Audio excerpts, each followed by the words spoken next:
Hello दोस्तों, कैसे हैं आप लोग। उम्मीद करती हूँ स्वस्थ होंगे, मस्त होंगे और जीवन में कुछ बेहतरीन कर रहे होंगे। हम लोग पढ़ रहे हैं उपन्यास जिसका नाम है रुक जाना नहीं, जिनके लेखक हैं निशान जैन। आज हम पढ़ने वाले हैं एक और चैप्टर इस नोवेल के, जिसका नाम है सतह पर ही ना रहे मर्म नहीं समझे। किसी नगर में चार चार ब्राह्मण रहते थे। उनमें खासा मेल-जोल था। बचपन में ही उनके मन में आया कि कहीं चलकर पढ़ाई की जाए। अगले दिन वो पढ़ने के लिए कॉलेज कन्नौज नगर चले गए। वहां जाकर वो किसी पाठशाला में पढ़ने लगे। 12 वर्ष तक मन लगाकर पढ़ने के बाद वो सभी अच्छे विद्वान हो गए। अब उन्होंने सोचा कि हमें जितना पढ़ना था पढ़ लिया, अब अपने गुरु की आज्ञा लेकर हमें वापस अपने नगर लौट जाना चाहिए। यह निर्णय करने के बाद वो गुरु के पास गए और आज्ञा मिल जाने के बाद अपनी अपनी किताबें पोथियां संभाले अपने नगर की ओर रवाना हुए। अभी वे कुछ ही दूर गए थे कि रास्ते में एक तिराहा पड़ा। उनकी समझ में यह नहीं आ रहा था कि आगे के रास्ते में कौन कौन से उनके अपने नगर को जाता है। अकल कुछ काम न दे रही थी। वो ये निर्णय करने बैठ गए कि किस रास्ते से चलना ठीक होगा। अब उसमें से एक पोथी उलटकर यह देखने लगा कि इसके बारे में इस पोथी में क्या लिखा है। संयोग संयोग कुछ ऐसा था कि उसी समय पास के नगर में एक बनिया मर गया था। उसे जलाने के लिए बहुत से लोग नदी की ओर जा रहे थे। इसी समय उन चारों में से एक ने पोथी में अपने प्रश्न का जवाब भी पा लिया। कौन सा रास्ता ठीक है, कौन सा सही है, इसके विषय में उसने लिखा था। महाजनों महाजनों इन कथ गत स पथा। किसी ने इस बात पर ध्यान नहीं दिया कि यहाँ महाजन का अर्थ क्या है और किस मार्ग की बात की गई है। श्रेणी का काड़वा बनाकर निकलने के कारण बनियों के लिए महाजन शब्द का प्रयोग तो होता ही है, महान व्यक्तियों के लिए भी होता है। ये उन्होंने सोचने की चिंता नहीं की। उस पंडित ने कहा, महाजन लोग जिस रास्ते जा रहे हैं उसी पे चले, और वो चारों शमशान की ओर जाने वाले के साथ चल दिए। शमशान पहुंचकर उन्होंने वहां एक गधे को देखा।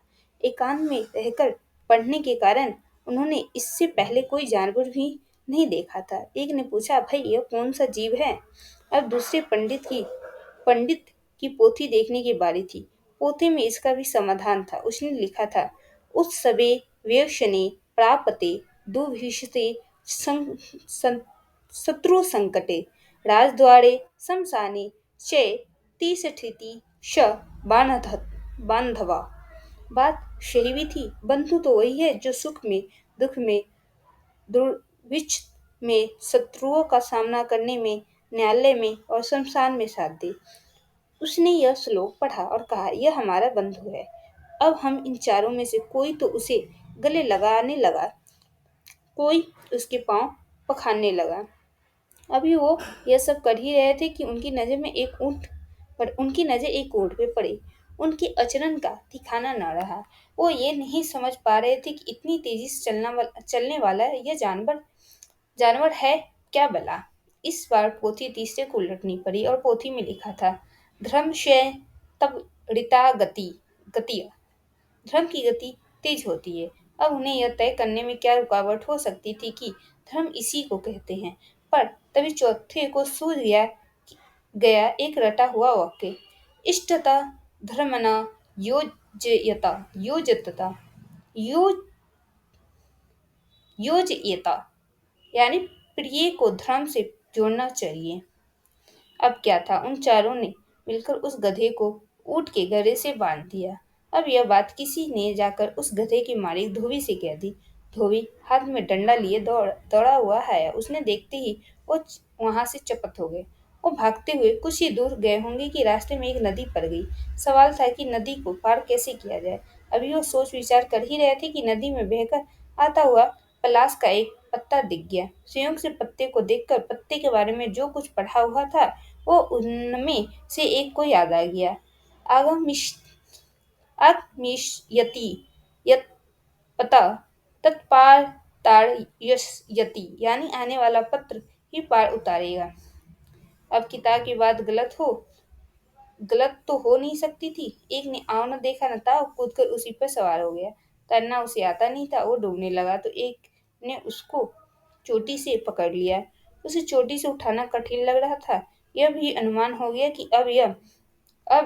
कि अब इसे बचाया नहीं जा सकता। ठीक इसी समय एक दूसरे को किताब में पढ़े हुए एक बात याद आ गई कि यदि सब कुछ हाथ से जा रहा हो तो समझदार लोग कुछ गवा कर भी बाकी को बचा लेते हैं। सब कुछ चला गया तब तो अनर्थ हो जाएगा। यह सोचकर उसने उस डूबते हुए साथी का सिर काट लिया। अब वो तीन रह गए। जैसे तैसे बेचारे एक गांव में पहुंचे। गांव वाले को पता चला कि ये ब्राह्मण है तो तीन गृहस्थियों ने भोजन के लिए न्योता दिया। एक जिस घर में गया उसमें उसे खाने के लिए सेवई दी गई। उसके लंबे लच्छे को देखकर उसे याद आ गया कि दीर्घसूत्री नष्ट हो जाता है। दीर्घसूत्री बिना बिन सेयती मतलब तो यह था कि दीर्घसूत्री या आलसी आदमी नष्ट हो जाता है, पर उसने इसका सीधा अर्थ लंबे लक्ष्य और सेवई समझकर सोच लिया कि यदि उसने इसे खा लिया तो नष्ट हो जाएगा। वो खाना छोड़कर चला गया। दूसरा जिस घर में गया था वहां उसे रोटी खाने को दी गई थी।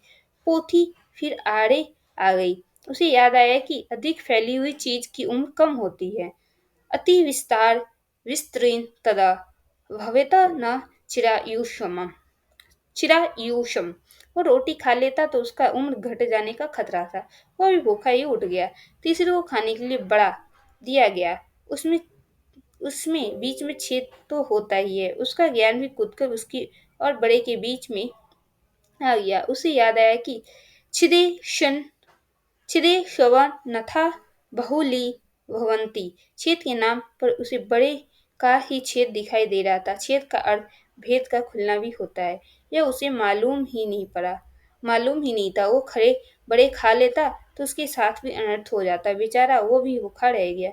लोग उनके ज्ञान पर हंस रहे थे पर उन्हें लग रहा था कि वो उनकी प्रशंसा कर रहे हैं। अब वे तीनों भूखे प्यासे ही अपने अपने नगर की ओर रवाना हुए।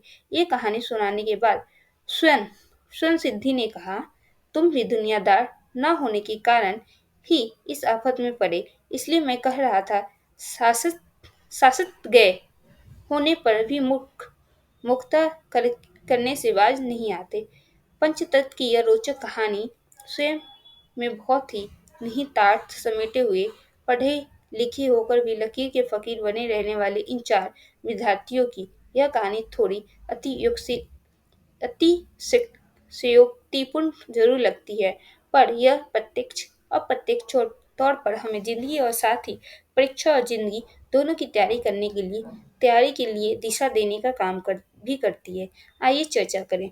आपने अंग्रेजी का एक मुहावरा सुना होगा, रीडिंग बिटवीन द लाइन्स। साथ ही एक और मुहावरा है, इन ब्लैक एंड व्हाइट। पहले मुहावरे का अर्थ है जो स्पष्ट तौर पर लिखा हुआ हुआ नहीं दिख रहा, उसके वास्तविक अर्थ या मर्म इन सेंस को समझना। दूसरे मुहावरे का अर्थ है सब कुछ एकदम स्पष्ट होना और कोई कंफ्यूजन न होना।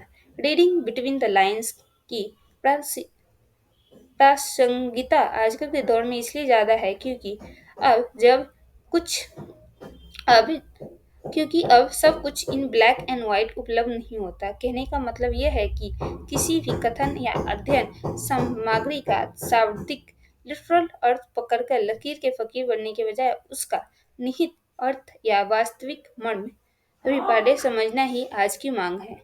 संघ लोक सेवा आयोग, राज्य लोक सेवा आयोग और अन्य लगभग सभी परीक्षाओं के नए पैटर्न में आप यह बदलाव महसूस करेंगे कि अब लकीर के फकीर बने रहकर या चीजों को केवल कंठस्थ करके सफलता पाना संभव नहीं है, जब तक उसके अर्थ या मर्म को हृदयंगम हृदयंगम न कर लिया जाए। चाहे किसी अकादमिक विषय की अवधारणाएं हो या करंट अफेयर का आधारभूत सामान्य अध्ययन से संबंध, निबंध के लिए सामान्य समझ हो या एथिक्स में एक संतुलित दृष्टिकोण, इन सब के लिए ही पाठ्यक्रम के मर्म और अपेक्षा को समझते हुए अपनी समझ का विस्तार करना जरूरी है। आइए समझने की कोशिश करें कि इन आसान तरीके की मदद से हम सतही ज्ञान से गहन और मार्मिक ज्ञान की ओर बढ़कर सफलता की संभावनाओं को बढ़ा सकते हैं। जब भी कोई नया विषय या टॉपिक पढ़े तो सबसे पहले उसे तसल्ली से सही तौर पर बिना किसी दबाव के पढ़ ले। इस दौरान कोशिश करें कि महत्वपूर्ण बिंदुओं या अंशों को रेखांकित या हाईलाइट करते चले। ध्यान दें बहुत ज़्यादा हिस्सा रेखां रेखांकित न हो। जब आपका किसी नए पारिभाषिक शब्द, टर्मिनोलॉजी या नई अवधारणा कॉन्सेप्ट से परिचय हो तो उसको अलग से नोट करके उसका अर्थ समझने की कोशिश करें। इसके लिए किसी कोश या विकिपीडिया इंटरनेट का भी सहारा ले सकते हैं।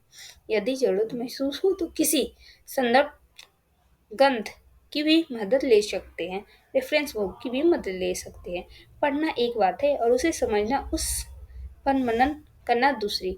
अधिगम लर्निंग की प्रक्रिया पढ़ने के साथ साथ रिवीजन, चिंतन मनन और श्रवण लिसनिंग और चर्चा डिस्कशन से होकर पूर्ण होती है। अतः सतही ज्ञान से आगे बढ़ने के लिए पढ़ाई के इन आवश्यक घटकों का भी भरपूर इस्तेमाल करें। इस बात का भी ध्यान रखें कि आपको कई परीक्षाओं, विशेषकर सिविल सेवा परीक्षा में सफलता के लिए विशेषज्ञ नहीं, सामान्यज्ञ जर्नलिस्ट ही बनना है। उपनिषद में कहा गया है कि वाद विवाद संवाद से तत्वबोध होता है, लिहाजा चर्चा के लिए हमेशा सहज रहे। दूसरों के विचारों का सम्मान करना सीखे और सहिष्णु बने ताकि निरंतर कुछ नया सीख सके। हमेशा सीखने को तैयार रहे और चारों ओर से बेहतर विचारों को अपनी ओर आने दे। परीक्षा की तैयारी के दौरान सामान्य अध्ययन के विभिन्न खंडों, सेगमेंट को बिल्कुल अलग अलग मानकर न देखें, उन्हें परस्पर कनेक्ट करके समझे। ये विभिन्न खंड आपस में जुड़े होते हैं और एक क्षेत्र में हुए बदलाव का असर दूसरे क्षेत्र पर भी पड़ता है। अध्ययन सामग्री को व्यवस्थित करना भी जरूरी है। एक टॉपिक के लिए बहुत सारे स्रोतों को पढ़ने की जरूरत नहीं है। स्रोतों में आवश्यकता अनुसार विविधता रखें और जो भी टॉपिक जहाँ से भी पढ़े उसे कहीं डायरी में नोट भी कर लें। नए पैटर्न के मुताबिक सतही ज्ञान आपको बहुत आगे तक नहीं ले जा सकता। आपके उत्तर पढ़कर आपका ज्ञान और समझ के स्तर का अंदाजा लगाया जा सकता है। अतः अपने उत्तरों को अधिक परिपक्व, मैच्योर बनाने के लिए सतही ज्ञान से आगे बढ़ें और मन तक पहुंचने की कोशिश करें। तो ये था आज का हमारा चैप्टर, जिसमें हमने ये जाना कि हम किस प्रकार से सिर्फ सतही ज्ञान न हासिल करके उसको कैसे हम उसके मन को, उसके रीडिंग बिटवीन दी लाइन की जो बात कही गई, कि जो बातें नहीं लिखी गई है, जो उस बात में छिपी गई बातें हैं, उसको हम कैसे समझ सकते हैं। क्योंकि हमें सिर्फ पढ़ने से, सतही ज्ञान हासिल करने से किसी भी एग्जाम को हम क्वालिफाई नहीं कर सकते। इसलिए आवश्यक है कि हम अलग अलग तरीकों से ज्ञान अर्जित करें और उसके डीप तक जाने की, उसके मन को समझने के लिए बड़े ध्यान से उसे पढ़ें। नहीं तो हमारा विहार लकीर लकीर की फकीर की तरह हो सकता है, जो कि अच्छे से डायमंड की पढ़ाई करने के बावजूद भी जीवन जीने के सलीके को नहीं सीख पाए। उम्मीद करती हूँ कि ये चैप्टर आपको पसंद आया होगा और हम पढ़ेंगे कल के चैप्टर में एक नया और, कि हम टेक्नोलॉजी से कैसे अवगत हो सकते हैं और कैसे उसका इस्तेमाल हम अपने एग्जाम प्रिपरेशन में कर सकते हैं। चलो दोस्तों, हम मिलते हैं कल के वीडियो में। जब तक के लिए बाय बाय, टेक केयर।